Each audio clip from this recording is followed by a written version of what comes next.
welcome back to another CFT Fitcast, episode 23. I think it's 23. I think it's been a long time. What episode is it, Matt? I lost count at 12. It's 24. It's 24. Damn, I was close. Well, there was the episode we just released on Friday that we were saying was episode 21, and it was actually episode 22, so I'm glad we got that squared away. Episode 24, in the mix. Here we are. Well done. What's going on? We got some questions. We're going to kick this thing off with continuing the run on the Open, getting all those questions out of the way. Got a lot of new people doing the Open this year. A lot of people trying to get that little bit of an advantage. So today we're going to talk about nutrition. We're going to break down some myths about the Open and about what it is and how it works. That's right. Also, just disclaimer: everybody should go out and get that CrossFit Open or CrossFit Games app they just released. That way you can see where you stand at all times. Very easy access to the leaderboard. Seems all right. Not as good as the old one, but we'll see where they go from here with it if they update it a few times ahead of the Open. So, Matt, kick us off. What's going on with some nutrition, man? Yeah. What do you eat during the Open? During the Open? Yeah, besides meatloaf. I hate meatloaf. Only because the Army fed us meatloaf like 4 times a week. Yeah, they did in my military school too. Chow Hall. I think it's like a staple on the meals when it comes to the military. So like now I offend everybody's parents when I'm like, you want some meatloaf? I hate meatloaf, but my meatloaf's really good. You'll love it. No, it won't. No, it won't. So don't offer me meatloaf. It's not you. It's not your meatloaf. It's the Army. They did it. But what do I eat during the Open? A lot. For me, I'm trying to do what I used to do is I did the Open, but I did the Open with my normal programming. So the Open was just an extra workout that I had to get through in the day. And depending on the workout that I had planned for that day, I usually tried to make it on like a Thursday where it was a little bit lower volume for my normal workout. So I had a nice, easy day to work through so I could do my Open workout in the morning and then later in the evening do my lifting and my light conditioning. But as far as food, I just made sure that I cleaned up my nutrition a bit. For everybody, I know eating cleaner fuel, cleaner food is going to give you a better feel. You're going to wake up better, you're going to get a better quality of sleep, and you're going to get better quality training. However, some of us that work a lot or 2 or 3, 4 or 5 jobs, it's a little bit different. So just making sure you're fueling and recovering is your number one priority. Interesting.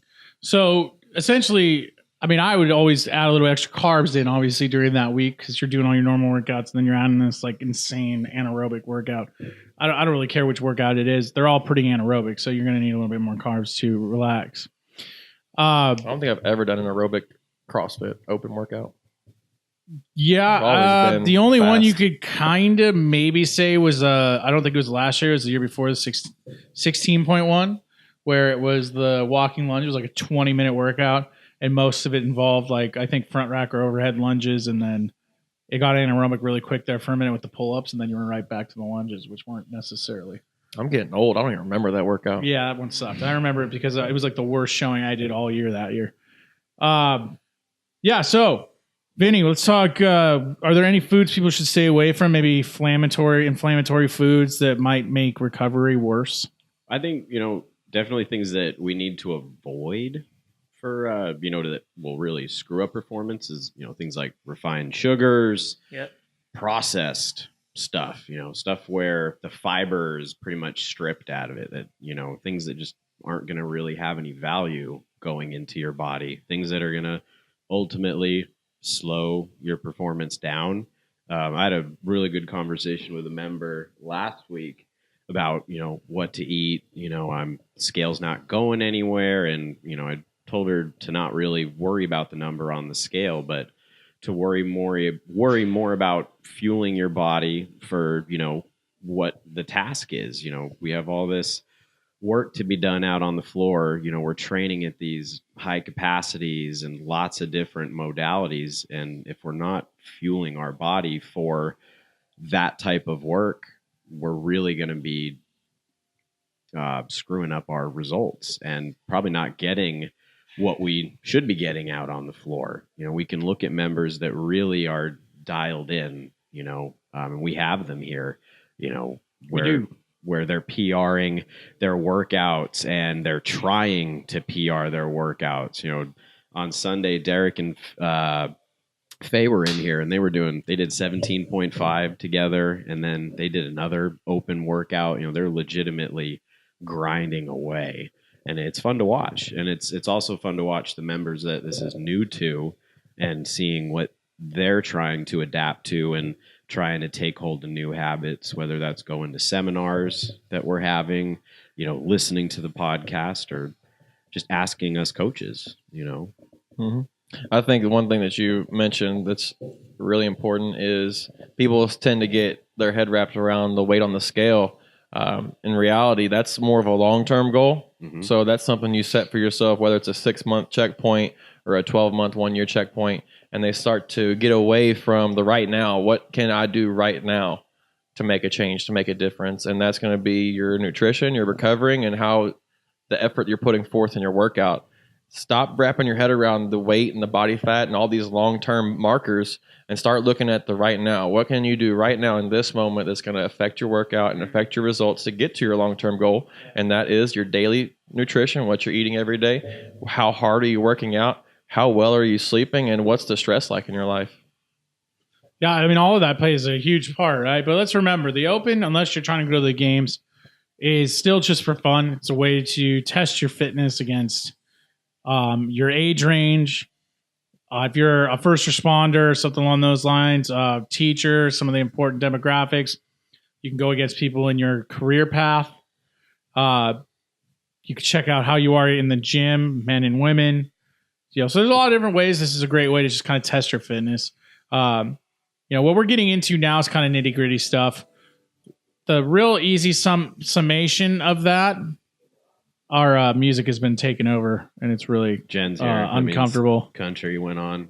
It's like this is a song I listened to if I was crying in front of the bar. Yeah, the barbell. We should. Jen's currently square dancing with a wall ball. We shouldn't have showed her how to switch the music. Line dancing. Yeah, whatever. Line. I don't know. Not lion. I don't know anything about what y'all do down there. Okay, I'm not from around there. Nope. No, don't disrespect it. Not. Don't disrespect it. So back to nutrition, I guess. So yeah, let's get back to that real quick. I'm not done yet. Okay.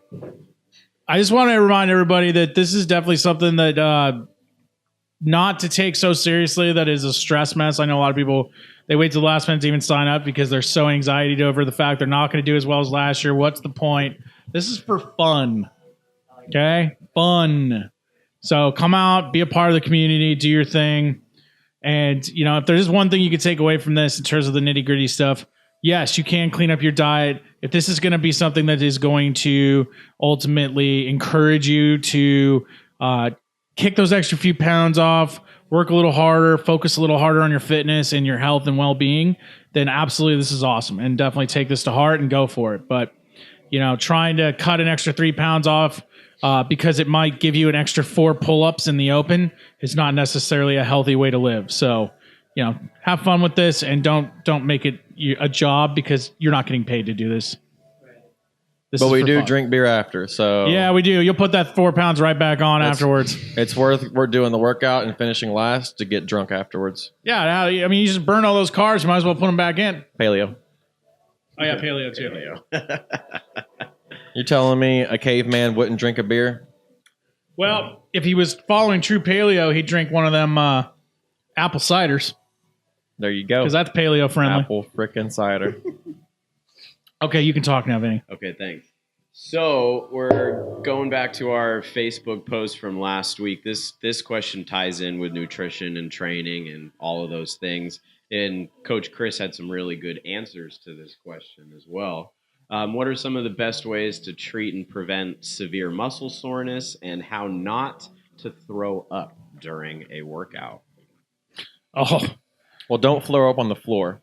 Yeah, don't throw up on my floor. There's trash cans everywhere for that reason. Actually, no, I just don't like trash on the floor. Unlike Disneyland, it's got to be like every 6 feet from someone. There's got to be a trash can. So nobody's attempting to throw stuff on the floor. I pull a trash can over by the Aerodyne while I cool down. If I'm going to throw up. Yeah, I decided to finally let people know what I think after an Aerodyne workout on Sunday. I posted in what goes through my head during that entire 8-minute span. Horrible. I was lucky. I had to document what happened to me in case I died and somebody found my phone. so they'd know what happened. I wasn't murdered. Anyway, let's answer that question. Yeah, so delayed Properly. onset muscle soreness. That's something you're probably going to deal with a lot more, especially if you're new. Your body doesn't quite know what to do with all that lactic acid yet. So that's something you just kind of got to fight through. Your body will eventually figure out what's going on. It'll be in a habit. It'll know what's going on. It's our bodies are creatures of habit. So if you kind of show it, like this stuff's going to happen a lot, pretty regularly, that's definitely a great time to, your body will start kind of clearing that stuff out on its own. Doing a little extra recovery work. Everybody's been doing the running challenge. People are going out and doing 400, 800, 1600 meter runs. Coming back saying they're feeling better. Also a great way to do it. Kind of getting that lactic flush, flushing out that lactic acid out of your body with a nice slow jog, or riding a bike like Matt does and cooling down. Rowing is also a great way to do it. Long holded stretches also help. Rolling out. I definitely recommend rolling out after you've done some long stretches or a cool down. Otherwise, you're going to be too sore and it's going to be extremely painful to roll out and probably not the most comfortable or enjoyable experience in the world. So definitely hold off on rolling out until you've done one of those other things we just mentioned. What was the other one? Real quick, while you're talking about that, when we're talking about lactic flush, you got to remember the physiology of your body, right? Because we all remember that from high school, how the heart works. The heart is good at delivering blood to systems and muscles and tissues. However, what it does not do is it does not return blood to itself. So every time your heart beats, it sends blood. It does not bring it back in. Muscle pumps are what return blood, especially from the lower extremities back up to the top, back to your heart. And muscle pump is essentially you moving. It's like those old popsicles that you cut the tops off of and you get the juice in the bottom and you got to slide the juice up and drink it. Same concept, the way your muscle pumps work. So every contraction pushes the blood up through the veins, and there's one-way valves inside those veins. Blood goes up and this valve shuts. Another contraction, blood goes up, valve shuts. Contraction, blood goes up, shuts. So even just walking, running, lactic flush, riding the bike, moving in general is going to really help you relieve and set aside some of the soreness, or not set aside, but lessen the amount of soreness that you experience throughout the day following a workout when it comes to delayed onset of muscle soreness or DOMS. Whereas walking away after the workout and just taking off home, sitting in a car for 20 minutes, going home, cooking dinner, sitting down again, hopping on the couch, going to sleep, where you have literally flushed nothing, guess what's going to happen the next morning? No bueno. You're going to have a hard time getting out of bed. You're going to have a hard time sitting down. You're going to have a hard time walking down the stairs. Ooh, that's the worst. Yeah, the stairs have got to be the worst part. Ow, ow, ow, every step. Yep. You got to walk backwards.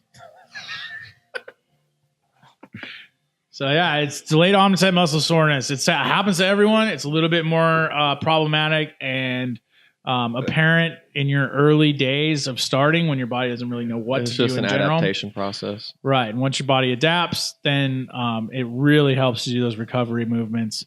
Spend some time really kind of getting that lactic acid out of your body, getting that inflammation down. Another way to think of it I love car references, car analogies. If you got a Ferrari and you just brought it to the racetrack to run a 200 laps on it, are you going to put it in the garage, turn it off, and shut the door? Yeah. Why would you do that? Aren't you going to cool it? Aren't you going to cool it down and give it a couple slow laps? Maybe get some fluid flush around in it, let the breeze cool down the fluids, get the temperature on the engine down, the transmission, then put it away? That'd be the right thing to do. If you want it to last longer, that'd be the right thing to do. Oh, well, then, yeah, I would do that. Yeah. Exactly. You got to cool down. Just like an important car or expensive car, you got to cool it down. Your body is just like that, a sports car.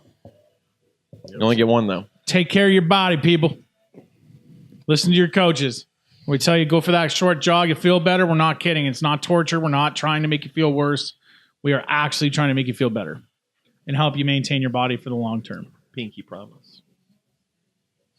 Scout's honor. What else we got, Vinny? I know you got those on point right there. So the second part of that question was, how can I prevent and not throw up during a workout? Don't eat too close to the workout. It's probably one of the first ones that I always look at is, when are you eating? What's your timing like? If you're eating 30 to 45 minutes before a workout and it's 4 pieces of bacon and 3 eggs, that's probably going to come back up. Especially for you morning people, you're eating breakfast. Tastes good. you're eating breakfast 30, 45 minutes before a workout and then rushing over here, your body hasn't processed it. It's going to come back up because your body's going to go into survival mode, and it's going to want to relieve itself of anything that could hold it back from surviving. Don't chug your water either.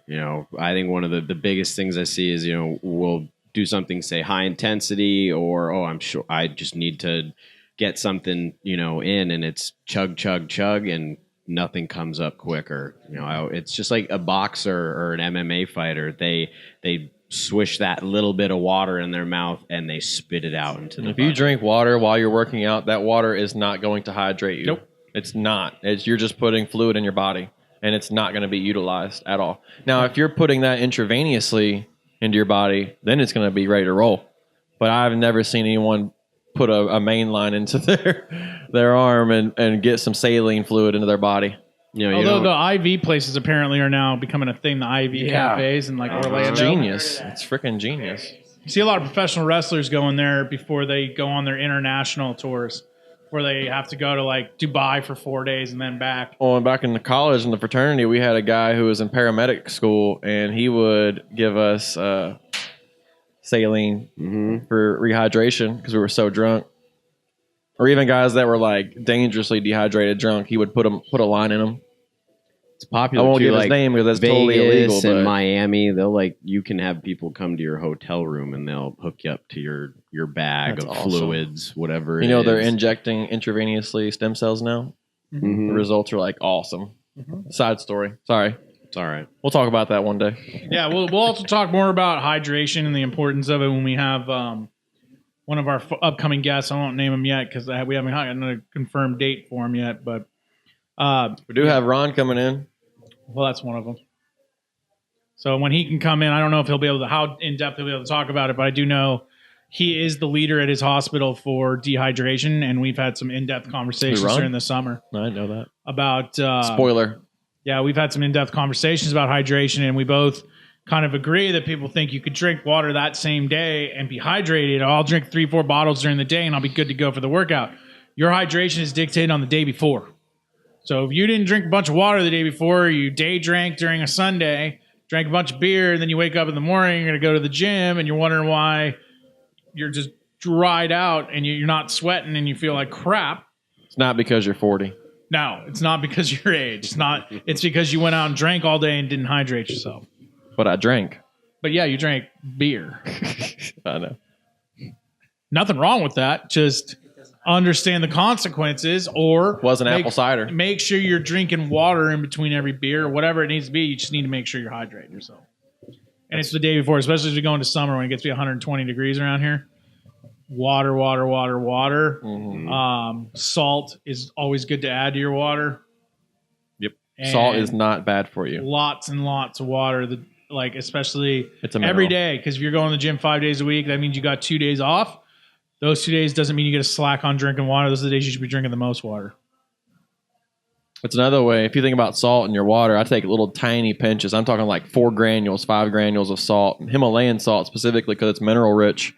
I pop that in my water, and it keeps me from going to the restroom and pissing it all out every 20, 15 minutes because salt is the glue of water. Anywhere there's water in your body, I can guarantee you every penny I make in the year, there's salt right there with it. Yeah. So if you can bring in salt with your water, it's going to help your body retain it and put it in places it needs to go. Yep. There are a lot of bodybuilders that keep salt shakers in their bags, and they're just taking shots of salt before they work out. And you can see what it does for vascularity and the pump and how it's carrying nutrients within the body. Yeah, in the Army, I used to take a pinch of salt, throw it in my canteen, and go with it because we'd be out down in Camp Roberts, almost in Southern California, where all the tarantulas are in the mountains. Yep. It is so hot, and you're just pouring with sweat. Our football camps in high school were at Fresno State, and they're 115, 120 degree days. Not fun. When we would have our little breaks, there were Dixie cups that was an electrolyte solution, and it was literally just a sludgy shot of salt, pretty much. Yep, that's where Gatorade came from. The kids that refused to drink it, felt terrible. The ones that downed that terrible tasting shot, you felt like $1 million as the day went on. Yeah. Yeah, and that's something to kind of take into consideration with the Open, right? If you're gonna do the Open on Friday, guess what? You better be drinking a lot of water on Thursday because you're gonna feel a whole lot better too. Yeah, I mean it should be every day, but if you're gonna plan it out, you need to make sure you're hydrating a couple days in advance of the Open. A little bit of salt in your water, a little bit of salt in your water day of too. Just make sure you're retaining water. Especially if you're avoiding salt in your diet. If you're the type of person that stays away from salt because you think it's the devil, you're in the biggest trouble of all of them. Your body needs salt to create electrical stimulus. It's part of the nervous system. It's very, very crucial, especially with recovering the nervous system whenever you're lifting extremely heavy, 80% or more of your 1 rep max on your lifts. You definitely need to be replacing your salt and potassium levels. I think the daily intake's still about 2,400 milligrams. That's right. That's quite a bit, you know. And you got to take into consideration if I'm working out, I'm sweating, I'm depleting. You know, that's where we talk about dehydration and, you know, should it always just be water, or should I drink some Gatorade? Maybe I should throw in some Pedialyte, you know. And for something like the Open, you know, it's still 20 days away. So any one of these small changes any one person makes to their normal day or normal routine would go a long way. And if you're the type of person that measures 2,400 milligrams of salt, sounds like a lot, but if you break that down to grams, it's 2.4 grams. So it's not a lot of salt. So don't get your head wrapped around the 2,400 because it sounds bad. 2.4 grams is not that much. There are 63 grams of sugar in a Mountain Dew. So if we had to put that 2.4 grams, it's going to look like a dime. In your palm of your hand. And a tiny little mountain. And you go into the freezer aisle and grab any frozen meal, and you'll see what a sodium label looks like. You know, so making that decision to not cook something fresh versus I'm going to grab something out of the freezer aisle, that's where that high content, and, you know, you're going to maybe deal with high blood pressure down the road or cardiovascular issues, you know. Take care of it now. You don't have to deal with it later. Yeah, no, that makes a lot of sense. And while I'm not 100% for Gatorade, there are a lot of other options that work out really well. It's too high in sugar. Yeah, Body Armor. The Body Armor. Shouts out Body Armor. Yeah, shouts out Body Armor. Fire. Their Hydrate water is amazing. It's got salt in it. Those light drinks, what are they called? Whatever they're. I don't even know. I just drink the Body Armor. Yeah, the Body Armor mango, Light. Peach mango. Yeah, the Body Armor Light is so good. If you ever had a Fuse, it's like a Fuse without the sugar. And then we have the Kill Cliff version here. So lots of different options of things to get that salt, get that potassium, get all that stuff that you need for your muscles and your body and hydration and immediate recovery. But obviously be smart about that. Don't just run out and drop and just pour salt in your water or, you know, go out and chug a Gatorade, you know, one of the big bottles of orange Gatorade. Or a large McDonald's fry. Yeah, no, that's not how this works. That's not how any of this works. Not the same. So, be smart about it. You know, any other questions over there? Yeah, we had a good question. I mean, a training question. What are the best shoes that you'd recommend for CrossFit? Gear talk. A gear question. Here's my opinion on that. It really comes down to how it doesn't matter. Yeah, well, if you look good, you're already winning. Secondly, fact. Make sure the shoes make you look fast. That adds at least like the lights. That adds at least some intimidation to people you work out with. When you look fast. Damn, he looks fast. Probably not going to beat him. Damn, how's he already moving faster than me? I'm not even moving yet. That's how fast my shoes look. Neon yellow always works. Right. Fact. Make them see you. Fact. Make sure they're distracting too. So lights, if they make noise, always good. But in reality, there's 3 or 4 different major brands we could recommend. Reebok, Nike, and what is the other one? Bull or whatever. No Bull. If you got money. Yeah. No Bull. So go down to Dick's Sporting Goods or one of those guys and try on some shoes because everybody's different in terms of what they like, what's comfortable, what's not comfortable. But buy them online. Yes, buy them online because you get all sorts of different colors. You can get that. You can get that fast color. So make sure you get that fast color. I recommend the Nano 8s. I heard they're really good. I'm hearing a lot of great things from those. I'm not as big a fan of the Nike Metcons anymore. Boo. So there you go. That's the 8. I have the 6. I love the 6, and I have the 6. I hear the 8 is the plug-in shoes. Oh Jesus! So there's your 8. Notice how not fast it looks. But I PR'd my mile the other day in these 6 minutes and 52 seconds. Hey, right here. That's all you need. Red, white, and blue. Nano. Merca. Yeah, I've worked out in Nanos. I actually bought three or four pairs of them, and they all kind of wore down and broke down the same. They feel just like tennis shoes. They're very soft, and they're very comfortable, and they're very fashionable. However, for me, in my preference, I like to have a hard sole and a hard shoe that I get a lot of support. And that way, when I run, I'm not lacking on, or I'm not being supported by the cushion of the shoe. It actually forces me to foot strike correctly and make sure I'm running properly, hitting the ground correctly with my feet, and just keeps my mind focused on what it is I'm doing, so I don't get all slouchy and have crappy technique. And they're not, and again, they're rigid and strong. So whenever you squat or when you snatch, you get the same support you would. You get a similar support that you would in a lifter as far as structural, but you get a good pliability in the shoe when we're talking about running. I think all around for a workout shoe, it's great. And it's a minimalist shoe. It's got like a 2 or degree raise on the heel. Yep. Which a tennis shoe has like a 15 to 20 raise on it, and it's ridiculous. So yeah, I think we're all kind of unanimous in the fact Reebok is our pick. The Nano, he's got It's the cheaper, 7. it's more affordable. Yeah, he's got the 7. He has the 8s. I have the 6. From what I understand, the 8 is kind of a blend of this. What was the best things about the 6 and the 7 put together. So the 8 is kind of that hybrid of what's best. Again, I'm sure they'll say the same thing about the 9, and that one is slightly better. But I'm still a fan of the 2s. Yeah, that's what it was. They mesh. took the 2 and the 6 and they blended it together, and that's what the 8 is. I still have my 2s, and they're 5.5 years old. Yep. 2 + 6 = 8. I have the 6s. I love the 6s. I have like 2 or 3 pairs of the 6s, but I like what you did there. Yeah, our producer just came with the conspiracies here. That's like kind of blowing my mind right now. Read the website. But those are the 2 best shoes they ever came out with.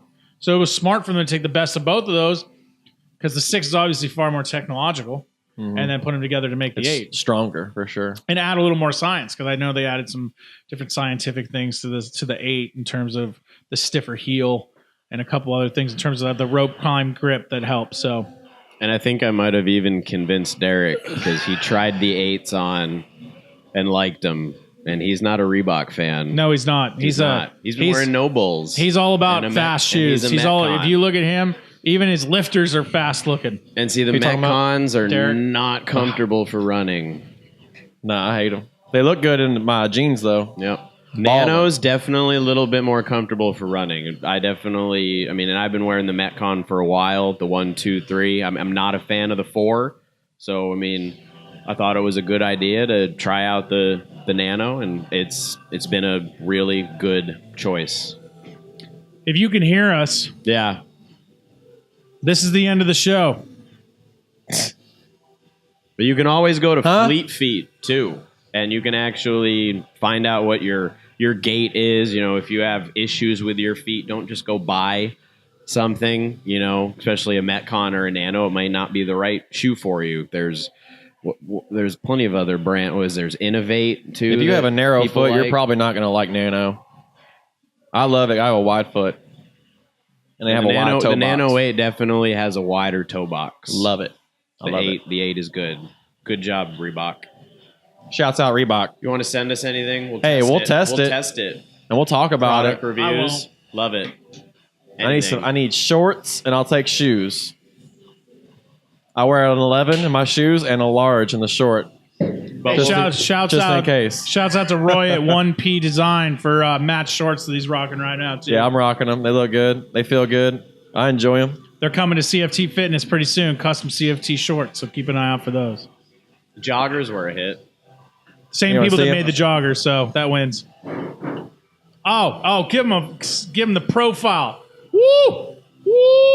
That slit right there. Wow. Like a A fighter. squat slit? Oh, come on now. Makes room for the gains. Hashtag gains. Yeah. Hashtag squat I don't forever. want to be ripping Hashtag shorts. squat life. Hashtag shouts out. Hashtag Hashtag We're outta shouts here. out CrossFit Notorious. yeah. Hashtag shouts out. We're out of here. Thanks for listening. Tell your friends. Drive safe.